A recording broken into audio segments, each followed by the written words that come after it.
all heard of IQ, right? That number that's supposed to tell us how smart we are, maybe how much potential we have. But what if that number is just, the tip of a much, much larger and more vibrant iceberg, hiding this whole ocean of different capabilities? Today, we're taking a deep dive into a really fascinating perspective from RuiEnglish. It challenges our traditional understanding of intelligence.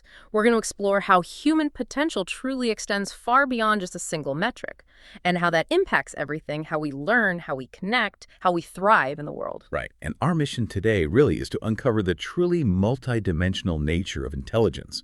We'll look at how various competencies, things far beyond just logical reasoning, shape our full capabilities. And importantly, we'll see how a holistic approach, like the one championed by RuiEnglish, can transform learning. It becomes this profound journey, not just about acquiring knowledge, but also about fostering personal growth and cultivating what we might call global citizenship. Global citizenship. What exactly does that mean in this context? Well, it's about developing individuals who don't just master a language, like English. They also gain the cultural understanding, the empathy, and the critical thinking skills they need to genuinely connect with diverse communities and, to contribute positively in our very interconnected world. Okay, got it. So get ready to maybe redefine what it means to be smart. We'll explore this broader landscape of intelligence, examine a specific framework showing how different traits interact, and then connect it all back to the transformative power of language learning. Okay, let's unpack this then. For decades, we really put a lot of stock in that single IQ score, didn't we? It felt like the measure. But what did we get wrong? Why was relying so heavily on just that number maybe problematic? We absolutely did. And it was a significant oversight looking back. For too long, IQ was kind of mistaken for the entire map of the mind. It promised to quantify brilliance, right? But in reality, it only captured a sliver of human potential, specifically logical reasoning and problem solving.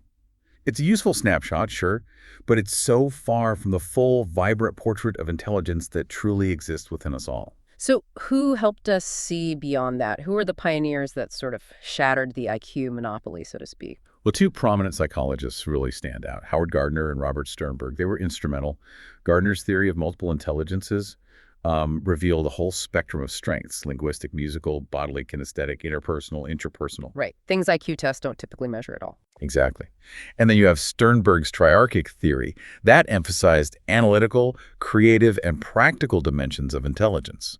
What's really fascinating here is that together, their work demonstrated intelligence isn't some static score you just have. It's more like a dynamic toolkit for navigating life's challenges, with different tools needed for different situations. That truly redefines mastery, then. It's not just about raw cognitive horsepower, is it? It's much more nuanced than that. Precisely. You see, a high IQ might help a pianist grasp music theory quickly, maybe. But real skill, that's forged through thousands of hours of practice and discipline. It's not just about inherent ability. And creativity, too. That often feels separate from pure logic. Absolutely. Creativity demands more than just cognitive power. It requires curiosity, imagination, and the courage to take risks. That idea of courage to take risks really strikes me. So it's not just having a brilliant idea, but the fortitude to pursue it, even when it's unconventional or maybe met with skepticism. That adds a whole different layer. It does. And our sources highlight that history's greatest breakthroughs often weren't achieved by the highest scorers on some test. They were achieved by those who applied their knowledge in bold, meaningful ways. It shows that perseverance and vision are just as critical, maybe more so, than raw intellect. Okay, so this brings us to the RuiEnglish framework. You mentioned it provides a kind of visual representation. Could you walk us through some key examples from it? Show how competencies like skills, creativity, autonomy, socialization, and wisdom sort of map across different intelligence levels. Absolutely. And this framework is a brilliant illustration. But it's really crucial to remember the framework's own note here. It says, it is scientifically impossible to assign precise percentages to how these competencies relate to IQ. Okay, so it's not a formula. No, exactly. Intelligence is just too multidimensional. It's shaped by education, personality, culture, not just raw cognitive ability. This framework is illustrative. It synthesizes patterns seen in psychological research, doesn't give exact measures. It's about seeing the general trends, the bigger picture. Got it. So thinking illustratively then, how do skills progress across the levels in this framework? Well, the framework shows a pretty clear progression for skills. At the lower IQ levels, it describes limited complex skills, needing constant support. Then, as you move up, it progresses towards, at the very superior levels, an unusual ease in mastering intellectual skills. You see a clear path of development. That makes sense. What about creativity? That's one we often see as separate from IQ. How does that look? Yeah, creativity is a fascinating one here. It's generally described as low at the lowest levels, but it can still appear in unconventional forms, which is interesting. Then, say, in the 80, 89 IQ range, you see practical creativity solves routine problems. At the average level, 9109, it's moderate creativity, capable of novel ideas when motivated. Then it really takes off strong, consistent creativity at 120, 129, and exceptionally creative, strong, divergent thinking at 130 plus in it. So it can correlate, but it's not automatic, and motivation plays a role. Exactly. It shows creativity isn't solely tied to the highest IQs, but manifests differently. And yeah, that motivation, maybe that courage we talked about, seems key. And autonomy. How does our ability to self-direct change? Autonomy also shows a clear developmental path in the framework. It ranges from very low supervision needed for daily life, right up to functional autonomy for daily life around that 80-89 mark. Eventually, you reach exceptional autonomy, self-directed with clear long-term goals, and even near total autonomy, often intensely independent at the highest levels. It maps that journey towards self-sufficiency. Okay, let's zoom in on socialization. This feels really crucial for real-world interaction. How does the framework describe this competency? Socialization is particularly interesting. It starts, as you might expect, often hindered by communication barriers at the lower levels. At the average level, 9109, individuals typically have good social skills, able to maintain stable relationships. Pretty standard.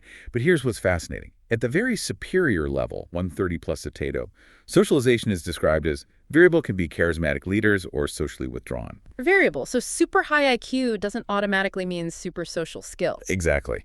That variability is quite insightful, isn't it? It suggests raw intellect, while powerful, doesn't guarantee social fluency or leadership.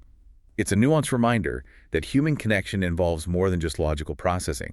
It seems to be a separate skill set almost. That's a really powerful point. It underscores how complex we are.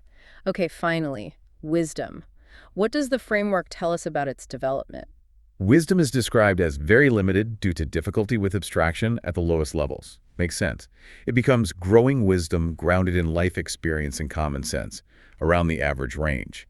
At superior levels, it's emerging wisdom, though often domain-specific.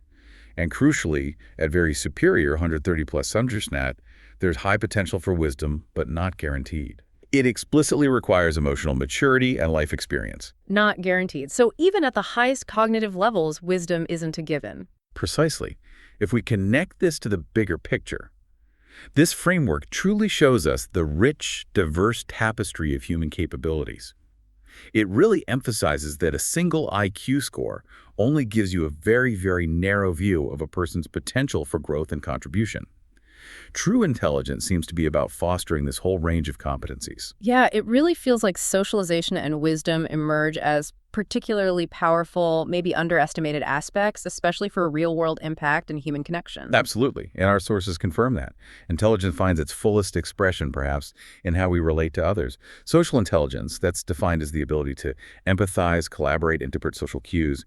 It shapes our influence and connection in really profound ways. And when you pair that with other things, Well, when social intelligence is paired with resilience and autonomy, it builds confidence. It helps us roll with the punches, fostering that adaptability that's so critical for navigating our complex world. I mean, we all know people like that, right? Maybe brilliant academically but struggle socially, or vice versa, someone who might not ace tests but just connects with people. This framework helps explain that spectrum. it really does. And wisdom feels like the ultimate culmination then. Taking intelligence to its highest form by integrating knowledge with something deeper. Precisely. At its peak, intelligence matures into wisdom. It's described as the fusion of knowledge, ethical reflection, and compassion. A really powerful illustration is Nelson Mandela's legacy. His brilliance allowed him to grasp incredibly complex political situations, no doubt. But that brilliance was magnified profoundly by the wisdom that placed reconciliation above revenge. Wow. That really demonstrates how an impactful mind integrates deep knowledge with profound ethical understanding and that human connection piece. It's humbling, isn't it, to realize how many ways there are to be smart, and how much more we can appreciate in ourselves and others when we look beyond just one number. So what does this all mean for us, especially when it comes to learning and education? This holistic perspective feels incredibly important for how we teach. It is hugely important. Our sources state that nowhere is this holistic perspective more critical than in education, especially language learning. Hmm. The research suggests English language learners, for example, thrive not just on raw cognitive ability.